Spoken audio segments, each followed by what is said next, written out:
In this problem, we're working a very simple pressure force problem. It says, how large a force does the still air in a room exert on the inside of a window pane that is 40 centimeters by 80 centimeters? So, remind you that force is equal to the pressure, which would be the atmospheric pressure, times the area. Now you can do this a couple of different ways. It depends on the units that you want to work. So let's work first in SI. In SI, the pressure is 1.013 times 10 to the 5th newtons per meter squared. That's 1 atmosphere.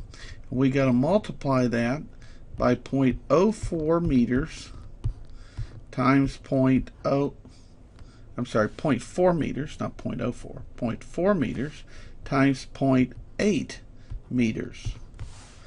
And we do that with the calculator, and we'll find our thing. So let's see, 0.4 times 0.8 times 1.013 to the 5, and we get 32,416 newtons. So 3.24 times 10 to the 4th newtons, or 32.4 kilonewtons. Alright, now the problem is, of course, to know roughly what that is. Now one way to do this is we could divide by 9.8, and that gives kilograms, and there's about 2.2 pounds of force is associated with 1 kilogram of mass. I'm going to do it instead with the SI units and look at it from that perspective. So this is solve the problem, but I want to look at our ability to work in units. If I do this in English, F is equal to 14.7 pounds per inch squared, PSI.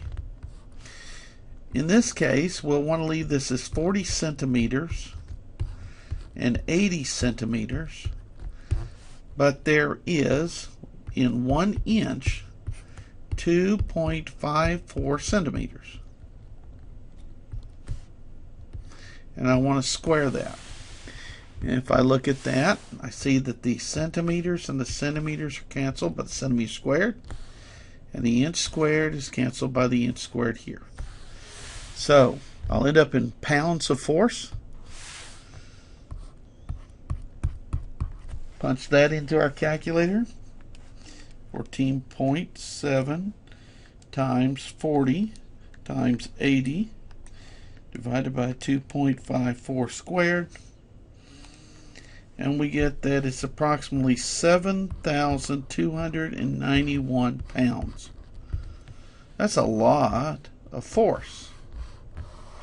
Now, if there was just this force on one side, this window would shatter. The fact is that inside the house, there's an equal pressure that should be pushing in the opposite direction, and that's what keeps it from breaking. However, with a hurricane or something, the wind moves very fast, and if the wind moves fast, we're going to find from Bernoulli's equation that it can change the pressure on one side. If that pressure differential, so for instance the pressure is less on the outside, then the inside pressure, although it won't be fully the same force, will still be very large, and it can blow the window out. It can do more than blow the window out. It can literally blow the walls of the house off and drop the roof of the house on top of you. One of the things they tell you in tornadoes and such is to crack your windows, thereby allowing the air to go from one side to the other and equalize the pressure. Alright, that takes care of this problem.